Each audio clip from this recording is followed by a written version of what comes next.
नमस्कार, मौसम तक चैनल पर आपका बहुत-बहुत अभिनंदन। मैं हूं देवेंद्र त्रिपाठी। संपूर्ण भारत में कैसा रहेगा 13 नवंबर को मौसम का हाल, आइए जानते हैं इस बुलेटिन में। इस समय बंगाल की खाड़ी का लगातार उग्र प्रदर्शन देखने को मिल रहा है और इसकी वजह हाल ही में मॉडर्न जूलियन ओसिलेशन का भूमध्य रेखा के पास से दक्षिणी बंगाल की खाड़ी के करीब से होकर गुजरना है। और इसके अलावा भी बंगाल की खाड़ी आमतौर पर इस समय बहुत एक्टिव होती भी है। साइक्लोन सीजन होता है अक्टूबर से लेकर दिसंबर के बीच में, तो इस वजह से एक के बाद एक सीरीज में श्रृंखलाबद्ध तरीके से साइक्लोनिक सर्कुलेशन पहले डेवलप हो रहे हैं और उसके बाद निम्न दबाव और डिप्रेशन, डीप डिप्रेशन, इस तरह की कंडीशन बनी हुई है। बंगाल की खाड़ी पर बने सिस्टम के जो कि जिसने उत्तरी तमिलनाडु और इससे सटे दक्षिणी आंध्र प्रदेश के भागों में भीषण वर्षा दी है, अभी भी तमिलनाडु के पास और आसपास के भागों के ऊपर है और इस सिस्टम से लेकर ओडिशा के बीच एक ट्रफ रेखा बन रही है। और इसी वजह से जो पूर्वी तटवर्ती रीजन है ओडिशा से लेकर तमिलनाडु तक का, इन सभी भागों पर घने बादल लगातार बन रहे हैं, आ रहे हैं और अगले कुछ दिनों तक इस तरह की कंडीशंस रहेंगी, क्योंकि पूर्वी हवाएं बंगाल की खाड़ी से इन पूर्वी तटवर्ती रीजन्स पर लगातार पहुंचती रहेंगी और इनका बहुत व्यापक इन्फ्लुएंस रहने वाला है इन कोस्टल रीजन के मौसम पर। यहाँ तक कि सेंट्रल इंडिया और इंटीरियर साउथ पेनिनसुलर रीजन यानी कर्नाटक के अंदरूनी इलाकों और कोस्टल पार्ट्स और मध्य प्रदेश तक इन सिस्टमों का प्रभाव, इन हवाओं का प्रभाव लगातार रहेगा।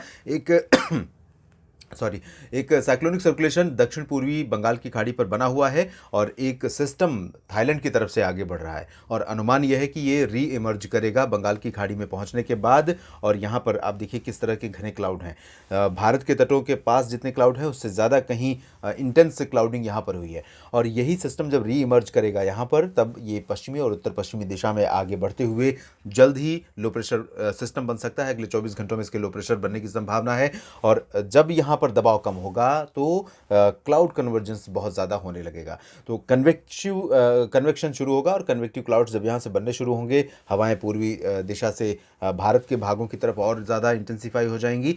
जब ये सिस्टम लैंडफॉल करेगा उससे पहले भी लगातार एक्टिविटी यहाँ पर होने की संभावना बनी रहेगी। उत्तर भारत के क्षेत्रों पर कोई सक्रिय मौसमी सिस्टम अभी भी नहीं है। WD का प्रभाव यहाँ पर देखने को नहीं मिल रहा है, लेकिन पश्चिमी दिशा से हवाएं जो चल रही हैं, इन हवाओं के साथ आने वाले मॉइस्चर के कारण उत्तरी जम्मू कश्मीर में यानी कश्मीर घाटी और हिमाचल प्रदेश में लाहौल स्पीति का जो रीजन है और साथ ही साथ गिलगित बाल्तिस्तान, मुजफ्फराबाद का क्षेत्र, लद्दाख, उत्तराखंड, हिमाचल, इन सभी भागों पर बादल बने हुए हैं। सेंट्रल रीजन पर बादल इसी सिस्टम के प्रभाव से हैं, गुजरात तक बादल दिखाई दे रहे हैं। पूर्वी और पूर्वोत्तर भारत के क्षेत्रों में भी कई जगहों पर बादल हैं और इन सिस्टमों के प्रभाव से, इन स्थितियों के बीच में भारत भर में कैसा रहेगा अगले 24 घंटों के दौरान मौसम का मिजाज, अब हम जानेंगे। शुरुआत करेंगे दक्षिण भारत के क्षेत्रों से ही, जहां पर सबसे ज़्यादा गतिविधियां हो रही हैं और यही वो रीजन है जहां पर आमतौर पर इस दौरान बहुत ज़्यादा एक्टिविटी आमतौर पर होती रहती है, क्योंकि नॉर्थ ईस्ट मानसून होता है, साइक्लोन सीजन होता है। तो यहाँ पर आप देख सकते हैं तमिलनाडु और केरल, साथ ही साथ दक्षिणी आंतरिक कर्नाटक और तटवर्ती कर्नाटक के साथ साथ आंध्र प्रदेश का रायलसीमा, तटवर्ती रीजन, तेलंगाना, ये समूचा का समूचा प्रायद्वीपीय भारत लगातार इंटेंस वेदर एक्टिविटी वाला रीजन रहेगा। इसमें पॉकेट्स में ऐसा हो सकता है कि पूरा ड्राई वेदर रहे, लेकिन मेजर एरियाज में घने बादल बने रहेंगे। चेन्नई, पुदुचेरी से लेकर कन्याकुमारी, मदुरई, तिरुचिरापल्ली, कोयम्बटूर और त्रिवेंद्रम समेत कोची और आसपास के जो केरल के तमाम शहर हैं, साथ ही साथ लक्षद्वीप और दक्षिणी कर्नाटक के तमाम शहरों में मध्यम से भारी वर्षा कई जगहों पर हो सकती है। उत्तरी आंतरिक कर्नाटक में भी आप देख सकते हैं ये जो रीजन है, इन भागों में गुलबर्गा, रायचूर और गडक समेत अधिकांश शहरों पर बादलों का प्रभाव भी रहेगा। हवाएं भी तेज चलेंगी, लाइटनिंग और थंडरस्टॉर्म के साथ लाइट से मॉडरेट यानी हल्की से मध्यम बौछारें गिर सकती हैं। कुछ स्थानों पर तेज स्पेल भी बारिश का आ सकता है। गोवा में भी मध्यम से भारी वर्षा होने की संभावना है, लेकिन जो ज़्यादा वर्षा की संभावना है ये पुदुचेरी से लेकर उत्तरी तमिलनाडु और दक्षिणी कर्नाटक का रीजन, तटवर्ती कर्नाटक का रीजन और गोवा, ये पूरा रीजन है। इन भागों में मध्यम से भारी वर्षा होने की संभावना रहेगी।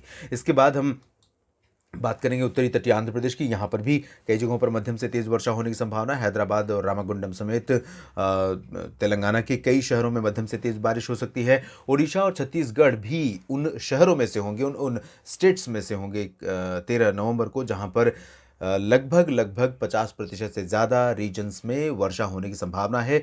बादल यूँ तो दोनों राज्यों पर समूचे क्षेत्र पर आए रहेंगे, आते जाते रहेंगे और ये मध्यम से घने बादल होंगे। हाइट इनकी लो होगी और इनसे बारिश की उम्मीद आप कर सकते हैं। तो यहाँ पर रायपुर से लेकर जो दक्षिणी क्षेत्र है, सुकमा, दंतेवाड़ा, बीजापुर, दुर्ग यानी बस्तर का जो रीजन है और साथ ही साथ अंबिकापुर, इन सभी भागों में बारिश की संभावना है। एक्सट्रीम नॉर्थ वेस्ट पार्ट्स में जो मध्य प्रदेश से सटा हुआ है, इसमें लाइट रेन होगी या तो मौसम शुष्क रहेगा। ज़्यादा बारिश की संभावना इन भागों में नहीं है, जबकि ओडिशा के सभी क्षेत्रों में लाइट टू मॉडरेट रेन होने की संभावना रहेगी। और मध्य प्रदेश, महाराष्ट्र की बात अगर करें तो विदर्भ, मराठवाड़ा और मध्य महाराष्ट्र, कोंकण, गोवा, ये जो पूरा रीजन है, इसके दक्षिणी हिस्से बादलों से प्रभावित होंगे। और यहाँ तक कि मैं ये कह सकता हूँ कि समूचा महाराष्ट्र ऐसा राज्य होगा जहाँ पर लो टू मीडियम क्लाउड दिखाई दे सकते हैं और इन बादलों से थोड़ी बहुत बारिश की उम्मीद भी की जा सकती है, विशेष रूप से गढ़चिरौली से लेकर नांदेड़ और सांगली, सतारा, कोल्हापुर, सोलापुर, पुणे, ये जो रीजन है दक्षिणी भाग, इन भागों में कई जगहों पर हल्की वर्षा होने की संभावनाएं बन सकती हैं।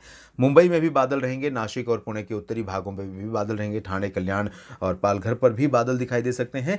लेकिन यहाँ पर बारिश की संभावना मुंबई से लेकर ये नासिक का जो रीजन है, अकोला, वर्धा, यवतमाल, नागपुर, इन भागों में फिलहाल अभी 13 नवंबर के लिए नहीं है। उसके बाद संभवतः इन बादलों का प्रभाव 14 नवंबर को यहाँ पर उत्तरी महाराष्ट्र में भी दिखे और यही स्थिति हमें मध्य प्रदेश में नजर आ रही है। पूर्वी और दक्षिण पूर्वी मध्य प्रदेश के क्षेत्रों में कुछ स्थानों पर बादल छा सकते हैं और कहीं कहीं पर यहाँ जो पूर्वी रीजन है, छत्तीसगढ़ से सटा हुआ, इन भागों में कहीं कहीं पर हल्की वर्षा हो सकती है, गर्जना के साथ, लाइटनिंग और थंडरस्टॉर्म के साथ हवाएं भी चल सकती हैं। लेकिन जबलपुर और उमरिया से जब हम उत्तर और पश्चिम की तरफ चलेंगे तो यहाँ बेसिकली ड्राई वेदर रहेगा। छिंदवाड़ा, बैतूल, होशंगाबाद से लेकर खरगोन, धार, उज्जैन, इंदौर, देवास, भोपाल और रतलाम, मंदसौर, गुना, ग्वालियर, इन सभी भागों में ड्राई वेदर रहेगा। बादल आंशिक तौर पर पूरे मध्य प्रदेश पर आ सकते हैं, आते और जाते रहेंगे। ये बहुत सस्टेनिंग क्लाउड नहीं होंगे और बहुत थिक क्लाउड नहीं होंगे।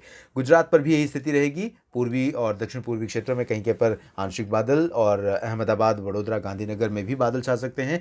लेकिन साबरकांठा, महसाना, पाटन, भुज, इन सभी भागों पर ड्राई वेदर रहेगा और साफ आसमान रहेगा। राजकोट और ओखा समेत ये जो सौराष्ट्र का रीजन है, इन भागों में भी आंशिक बादल आपको दिखाई दे सकते हैं। इसके अलावा बारिश की जो संभावनाएं हैं पूर्वी भागों में है।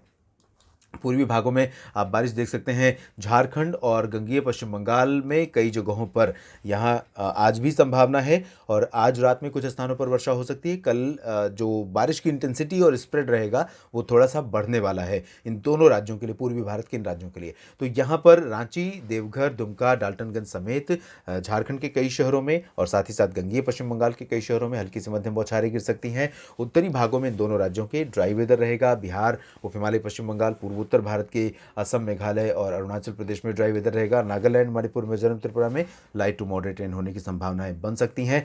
कई दिनों के बाद यहाँ पर हमें मणिपुर में कुछ स्थानों पर हल्की से मध्यम बौछारें देखने को मिलेंगी। लंबे समय बाद नॉर्थ ईस्ट इंडिया में बारिश के लिए स्थितियां अनुकूल बन रही हैं। उत्तर भारत की तरफ अगर हम चलें तो यहाँ पर मेजर जो चेंज आया है हवाओं के रुख में, और हवाओं के रुख में इस बदलाव के कारण बहुत व्यापक बदलाव नहीं हुआ है मौसम में। लेकिन जब पूर्वी हवाएं आती हैं या पश्चिमी हवाएं मंद पड़ जाती हैं तब पोल्यूशन लेवल, स्मोक और मिस्ट यानी कुहासा, धुंध और पोल्यूशन, इन तीनों का जो मिश्रण है वो एक लेयर बनकर हमारे ऊपर दिखाई देता है, यानी कि लोअर ट्रोपोस्फियर में, जिसे वायुमंडल का एक हिस्सा माना जाता है और इसके भी निचले भाग में। और इस वजह से हम सीधे सीधे तौर पर इससे प्रभावित होते हैं और सबसे बड़ा बदलाव जो होता है इसकी वजह से वो सनलाइट का कम आना होता है। और इस समय यही कंडीशन यहाँ पर पंजाब से लेकर हरियाणा और दिल्ली, वेस्ट उत्तर प्रदेश, राजस्थान के कई शहरों में इसी तरह की स्थितियाँ बनी हुई हैं, क्योंकि हवाओं की स्पीड बहुत लो है। एक तरफ पश्चिमी दिशा से कमज़ोर हवाएं आ रही तो दूसरी ओर पूर्वी हवाओं का थोड़ा सा ज़ोर है। और जब पूर्वी हवाएं इधर से जो पूर्वी भारत की तरफ से पूर्वी तटों की तरफ से आगे बढ़ रही हैं तो इन हवाओं के ज़ोर के चलते जो पश्चिमी हवाएं हैं उनका थोड़ा सा और आना जो है, आने की रफ्तार जो है वो मंद हो जा रही है और इसी वजह से यहाँ पर एक कंडीशन बनी है। तो आपको 13 नवंबर को भी अमृतसर से लेकर जालंधर, पठानकोट, फाजिल्का, श्री मुक्तसर साहिब, बरनाला, मोगा, भटिंडा, पटियाला, लुधियाना, इन सभी शहरों में, साथ ही साथ अगर मैं बात करूँ हरियाणा की तो पंचकुला और चंडीगढ़ से लेकर रोहतक, करनाल, रेवाड़ी, सोनीपत, पानीपत, गुरुग्राम, फरीदाबाद और चरखी दादरी, झज्जर, महेंद्रगढ़, सिरसा, फतेहाबाद, इन सभी भागों में भी कई जगहों पर पोल्यूशन लेवल काफ़ी हाई रहेगा। हवाओं की स्पीड इसी तरह से कम रहेगी और एयर क्वालिटी इंडेक्स जो है वो ऊपर चला जाएगा और न्यूनतम तापमान में थोड़ी और गिरावट आ सकती है। सीजनल चेंजेस की वजह से हवाओं का भी इम्पैक्ट ज़्यादा नहीं है इसके बावजूद। इधर चूरू, गंगानगर से लेकर जयपुर और अलवर, भरतपुर तक भी यही स्थिति रहेगी। वेस्ट यूपी में मेरठ, आगरा, अलीगढ़, गौतम बुद्ध नगर, बुलंदशहर में भी पोल्यूशन ज़्यादा रहेगा। गाजियाबाद में भी बहुत ज़्यादा पोल्यूशन रहेगा हवाओं की स्पीड कम होने के चलते, और कोई बड़ा बदलाव नहीं होगा। राष्ट्रीय राजधानी दिल्ली में प्रदूषण ज़रूर बढ़ा है और जिस तरह से एनसीआर और उत्तर भारत के बाकी शहरों में बढ़ता है इस दौरान उसी तरह की स्थितियां हैं। एहतियात बरतें, सावधान रहें, सुरक्षित रहें, मास्क पहने बाहर जब भी निकलें। उत्तराखंड, हिमाचल प्रदेश, जम्मू कश्मीर और गिलगित बाल्तिस्तान, मुजफ्फराबाद, लद्दाख, इन सभी भागों पर भी ड्राई वेदर रहेगा, लेकिन उत्तरी क्षेत्रों में कुछ स्थानों पर आंशिक बादल छा सकते हैं। देश भर के मौसम पूर्वानुमान के इस बुलेटिन में अभी इतना ही। आप बने रहिएगा मौसम तक चैनल के साथ। मौसम से जुड़ी और भी जानकारियां आपके साथ इसी तरह से मैं लगातार साझा करता रहूंगा। इस बुलेटिन में इतना ही। धन्यवाद।